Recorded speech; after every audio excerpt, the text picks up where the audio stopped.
Salut tout le monde, dans cette nouvelle vidéo sur la chaîne YouTube, je vous propose de parler un petit peu de l'utilisation du capteur Stryd avec une montre Polar Vantage. En l'occurrence, dans ma vidéo, je vais utiliser la Polar Vantage V Titan que j'utilise régulièrement pour m'entraîner, mais tout ce que je vais expliquer dans cette vidéo sera valide aussi avec une Polar Vantage V normale ou une Polar Vantage M.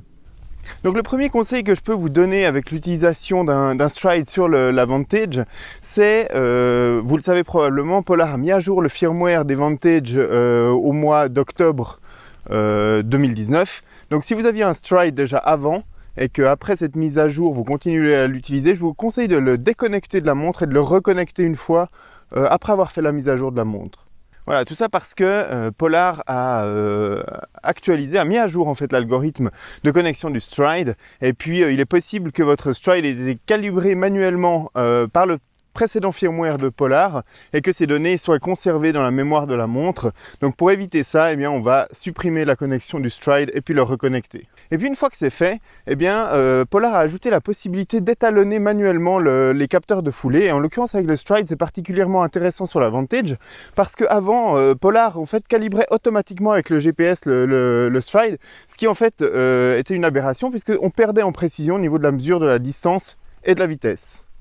En effet, le capteur Stryd, il va mesurer lui-même, avec ses propres algorithmes, avec ses propres accéléromètres, la distance et la vitesse qu'on fait, et puis avec son mécanisme interne, va fournir une donnée qui sera précise. Et donc si la montre surcorrige ça avec un GPS, qui plus est, qui n'est pas très précis, mais on va perdre en précision au niveau de la mesure, donc il est mieux de le calibrer manuellement. Et maintenant, au démarrage du profil sportif de course à pied sur la Polar Vantage, on a la possibilité de calibrer manuellement, et là je vous conseille vivement, et d'ailleurs c'est les recommandations de Stryd également, hein, de calibrer le footpod, donc le Stryd, avec un facteur d'étalonnage à 1.0.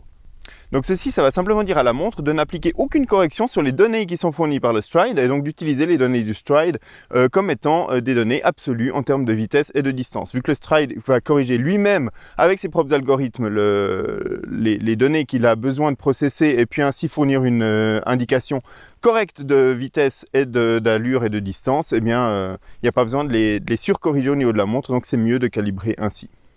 Donc voilà, ça c'est déjà la première étape, c'est le calibrage manuel du Stryd. Et puis ensuite la deuxième partie, c'est tout simplement le fait que la Polar Vantage, contrairement aux montres Garmin par exemple, ne va pas enregistrer toutes les données fournies par le Stryd. Elle va enregistrer la puissance et la cadence et la distance et la vitesse, mais le Stryd permet aussi d'avoir une mesure d'oscillation verticale, de temps de contact au sol, et puis d'autres mesures qui sont intéressantes comme le Form Power, ou le nouveau Stryd fournit également le Air Power. Et ces données-là, elles ne sont pas enregistrées par la Polar Vantage par défaut. Donc là, ce que je vous recommande, c'est de faire votre run avec le capteur Stryd sur votre chaussure et avec votre Polar Vantage. Et puis une fois que vous êtes de retour de votre activité, synchronisez la montre Polar Vantage. Vous allez avoir ces données qui vont arriver dans Power Center, mais qui seront incomplètes. Et puis l'étape suivante, c'est d'ouvrir l'application mobile Stryd sur votre smartphone.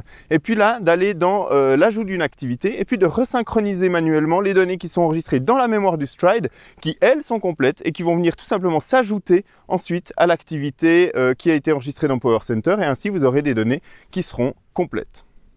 Voilà, actuellement il n'y a que cette solution de synchronisation en deux temps qui permet d'avoir vraiment les données complètes du Stryd dans Power Center avec une Polar Vantage. J'espère que Polar va résoudre le problème, ou en tout cas améliorer cela à l'avenir, mais en tout cas pour l'instant, voilà, c'est une solution pour obtenir toutes les données à partir de son capteur Stryd pour ses activités de course à pied, pour pouvoir les analyser de manière complète ensuite dans Power Center. Je vous remercie d'avoir regardé cette vidéo, j'espère qu'elle vous aura été utile, et puis si c'est le cas, abonnez-vous à la chaîne, comme ça vous ne manquerez pas les prochaines vidéos. Puis moi je vous donne rendez-vous très bientôt sur nakan.ch pour de futurs articles et puis sur la chaîne YouTube pour de futures vidéos. À bientôt!